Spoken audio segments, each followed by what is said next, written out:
దాదాపుగా మన దగ్గర ఉన్న సమాచారం ప్రకారము ఈ 100 సంవత్సరాలల్లో ఇంత అధిక వర్షం ఎప్పుడు రాలే.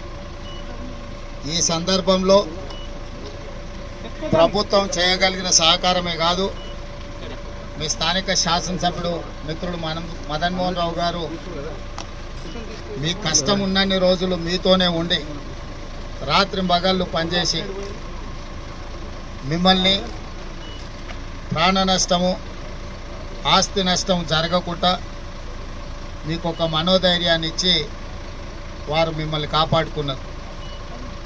వారు నాకు తెలియజేసిన వెంబడే నేను, ఉత్తమ్ కుమార్ రెడ్డి గారు, మహేష్ గౌడ్ గారు మేమందరం కామారెడ్డికి రావాలని బయలుదేరు.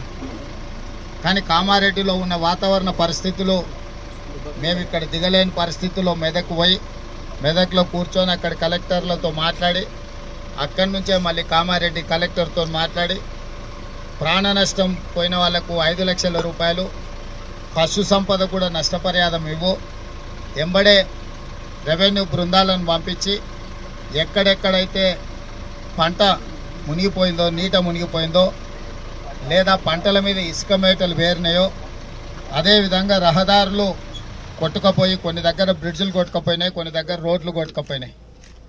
ఇవే కాకుండా ఇరిగేషన్, మైనర్ ఇరిగేషను, మేజర్ ఇరిగేషన్కి సంబంధించిన ప్రాజెక్టులు కూడా దెబ్బతిన్నాయి. కానీ 100 సంవత్సరాల క్రితం కట్టిన పోచారం ప్రాజెక్టు ఈరోజు మిమ్మల్ని అందరినీ కాపాడింది. అక్కడ కూడా కొంత, అక్కడ ఉన్న వ్యవస్థ కూడా కొంత దెబ్బతిన్నది. తక్షణమే తాత్కాలికంగా ఇవన్నీ కూడా రిపేర్లు చేయడం జరిగింది. కానీ ఇది ఎల్లారెడ్డి శాసనసభ నియోజకవర్గంలో జరిగిన నష్టానికి తాత్కాలిక రిపేర్లు సరిపోవు. అందుకే ఈరోజు ప్రత్యక్షంగా చూడడానికి రెవెన్యూ మంత్రి గారు, సీతక్క గారు, శాసనసభ్యులు, పిసిసి అధ్యక్షుడు, అధికారుల బృందాన్ని, షబీర్ అలీ గారిని అందరినీ తీసుకొని ఈరోజు ఇక్కడికి ఎందుకు వచ్చినాం అంటే ప్రత్యక్షంగా మేము కళ్ళతో చూస్తే మీకు వచ్చిన కష్టం, మీకు జరిగిన నష్టం ఒక అవగాహన వస్తే మిమ్మల్ని ఆదుకోవాలనేదే ప్రధానమైన ఆలోచన. ఈరోజు ఆడ లంబాడి సోదరిమణులు భూమి పోయి, ఇండ్లు పోయి, అసలు పూర్తిగా సర్వం కోల్పోయిన నిరాశ్రయులుగా నిలబడే పరిస్థితి వచ్చింది. అందుకే అధికారులకు, ముఖ్యంగా కలెక్టర్లకు, ఇరిగేషన్ అధికారులకు, R&B అండ్ పంచాయతీరాజ్ అధికారులకు, వ్యవసాయ శాఖ అధికారులందరికీ కూడా నేను సూచన చేసిన, శాశ్వతంగా ఈ సమస్యల పరిష్కారం కోసం అంచనాలను ప్రిపేర్ చేయండి.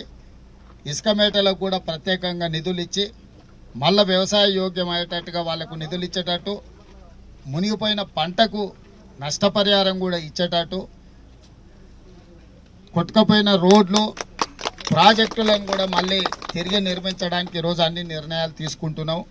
ఇప్పుడు ఇక్కడి నుంచి వెళ్ళిన తర్వాత ఇంకా కొన్ని ప్రాంతాలను పర్సనల్గా చూసి కలెక్టర్లను, అందరినీ, అందరు అధికారులతో మాట్లాడి అన్ని సమస్యలు పరిష్కరించే బాధ్యత ప్రభుత్వం తీసుకుంటుంది. ఈరోజు ప్రాణ నష్టం జరగకుండా, ఆస్తి నష్టం జరగకుండా మీ శాసనసభ్యుడు, మీ అభిమాన నాయకుడు పూర్తిగా మీ ఎంబడి ఉండి చాలా మంది ప్రాణాలను అంతా బాగున్నప్పుడు మనకు అందుబాటులో ఉన్నా లేకపోయినా పర్వాలేదు. కష్టం ఉన్నప్పుడు తోడు ఉండేవాడే నాయకుడు. ఎప్పుడైతే ప్రజలకు కష్టం ఉంటుందో, మనం ఎన్నుకున్న ప్రజలు కష్టాలలో ఉంటారో ఆ సందర్భంలో మీ పక్కన నిలబడేవాడే నాయకుడు. మీ ఎమ్మెల్యే గారు మీకు అందుబాటులో నిలబడి మీకు కావాల్సిన సహాయ సహకారం అందించడమే కాకుండా ఈరోజు ప్రభుత్వం మొత్తాన్ని ఎల్లారెడ్డి శాసనసభ నియోజకవర్గానికి తీసుకొచ్చిండు. ప్రభుత్వంలో ఉండే ముఖ్యమంత్రిని, సీతక్కను, రెవెన్యూ మంత్రిని, పిసిసి అధ్యక్షుడిని అందరిని కూడా మీ దగ్గరికి తెచ్చిండంటే మీ ప్రాంతము, మీ ప్రజలకు వచ్చిన కష్టము, నష్టాన్ని ఈరోజు సరిదిద్దడానికి, ప్రాణాలు కూడా కొంతమంది అంటే చాలా వరకు SDRF ఈ అన్ని సంస్థలతో సమన్వయం చేసి చాలామంది ప్రాణాలను కాపాడిండు. కామారెడ్డి జిల్లాలో 2 ప్రాణాలు పోయినట్టున్నాయి, మొత్తం 5 మంది చనిపోయినట్టున్నారు టోటల్గా. ఆ కుటుంబాలను కూడా మేము ఆదుకుంటాం. నా సూచన ఒక్కటే, కార్యకర్తలందరికీ కూడా కష్టాలలో ఉన్నప్పుడు ప్రజలకు అండగా నిలబడాలి. ప్రజలు అదే గుర్తుపెట్టుకుంటారు. అంతా బాగున్నప్పుడు పండగకి చుట్టపు చూపు వచ్చినట్టుగా వచ్చే నాయకులను ప్రజలు గుర్తుపెట్టుకోరు. కష్టాలు, ఇప్పుడు ప్రజలు కష్టాలలో ఉన్నారు. ప్రభుత్వం వైపు నుంచి కూడా ఏం సహకారం అందించాలనో గ్రామాల వరకు మీరు నివేదికలు తయారు చేసుకోండి. బయట నుంచి వచ్చే అధికారులకు మీరు చూపించిందే కనిపిస్తుంది. మీ గ్రామాలలో జరిగిన నష్టాన్ని కూడా అధికారులను తీసుకెళ్లి క్షేత్రస్థాయిలో అంచనాలు వేయించండి. అంచనాలు వేయకుండా మనం వాటిని పరిష్కరించలేము.